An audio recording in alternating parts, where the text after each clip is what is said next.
Welcome to టీ10 నేను రేవతి.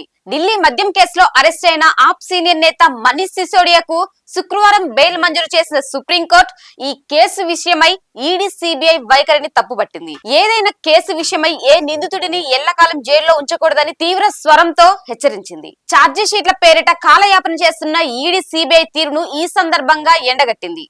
రెండు ఏజెన్సీల వైఖరితో వేగవంతమైన విచారణ లభించే హక్కును నిందితుడు కోల్పోయాడని ఆగ్రహం వ్యక్తం చేసింది.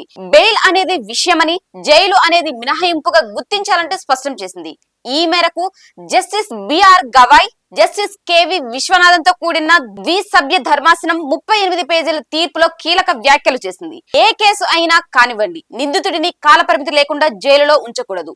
కేసు విచారణలో పురోగతి లేని సమయంలో లేదా ఒక పరిమితి దాటిన తర్వాత వ్యక్తిని జైల్లో ఉంచడం సరైన చర్య అనిపించుకోదు. విషయాలను లెక్కబెట్టిన ఆ వ్యక్తిని అలాగే జైల్లో ఉంచాలనుకుంటే అది ఆ వ్యక్తి ప్రాథమిక హక్కులను హరించడమే అవుతోంది. వేగవంతమైన విచారణ, స్వేచ్ఛ హక్కు ఎంత పవిత్రమైనవని గుర్తించాలి. బెయిల్ కు దరఖాస్తు చేసుకోవడం, జైలు శిక్ష నుంచి ఉపశమనం పొందడం నిందితులకు ఉండే హక్కు.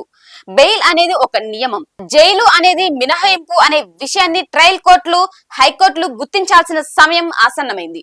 ఇక ఈ కేసులో సిసోడియా 17 నెలలకు పైగా జైలు శిక్ష అనుభవిస్తున్నారు. విచారణ ఇంకా మొదలు కాలేదని మీరు ఇప్పుడు చెప్తున్నారు. ఇది ముమ్మాటికి వేగవంతమైన విచారణ కోరే హక్కును ఆ వ్యక్తికి దూరం చేయడమే. ఇది ఒక విధంగా విచారణ లేకుండానే వ్యక్తిని శిక్షించడమే అవుతుంది. కేసు తీవ్రమైనదని, నిందితుడికి బెయిల్ ఇవ్వొద్దని ఏజెన్సీలు చెబుతున్నాయి. అయితే కేసు అంత తీవ్రమైనప్పుడు వేగవంతమైన విచారణ ఎందుకు చేయలేదు?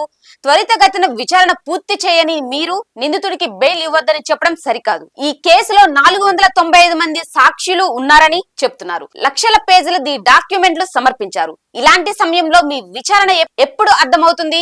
ఈ సొరంగానికి ముగింపు ఎక్కడ ఉంది? అంతవరకు నిందితుడు జైల్లోనే ఉండాలా? రాజ్యాంగంలో ఆర్టికల్ 21 ప్రకారం ఇది నిందితుడి వ్యక్తిగత స్వేచ్ఛకు సంబంధించిన ప్రాథమిక హక్కును కాలరాయడమే అవుతుంది. ఇప్పటికే ఈ కేసులో ఇన్ని డాక్యుమెంట్లను, ఆధారాలను సేకరించాం అని చెప్తున్నారు. అలాంటప్పుడు నిందితుడు వాటిని ట్యాంపరింగ్ చేసే అవకాశమే లేదు. పైగా నిందితుడు సమాజంలో ఉన్నత స్థానంలో ఉన్న వ్యక్తి. షరతులతో కూడిన బెయిల్ ఇస్తే తప్పేంటి? ఇంత జరిగాక ఇప్పుడు విచారణ వేగవంతం చేస్తామని చెప్తున్నారు. అనుబంధ ఛార్జిషీట్ దాఖలుకు మరో నెల సమయం కావాలని జూన్ 4న చెప్పారు. మరో 6-8 నెలల్లో విచారణ పూర్తి చేస్తామని 2023 అక్టోబర్ లో చెప్పారు. మీ స్టేట్మెంట్స్ అన్ని గందరగోళంగా ఉన్నాయి. ఛార్జీ షీట్ల పేరిట కాలయాపన చేయడం ఏంటి? బెయిల్ కోసం సిసోడియా ట్రయల్ కోర్టుకు వెళ్లాల్సిందిగా మీరు ఇప్పుడు చెప్తున్నారు. ఇదేమైనా వైకుంఠపాలి ఆటనా? బెయిల్ కోసం ట్రయల్ కోర్టు, ఆ తర్వాత హైకోర్టు, ఇలా దేశంలో పౌరుడు తన వ్యక్తిగత స్వేచ్ఛా హక్కు కోసం కింది స్థాయి నుంచి పై స్థాయి వరకు తిరుగుతూ ఉండాల్సిందేనా? దీన్ని మేము ఒప్పుకోబోం. అందుకే షరతులతో కూడిన బెయిల్ ఇస్తున్నాం. ఈడీ వైఖరిపై సుప్రీంకోర్టు గుర్రుగా ఉన్నట్టు అర్థం అవుతున్నది.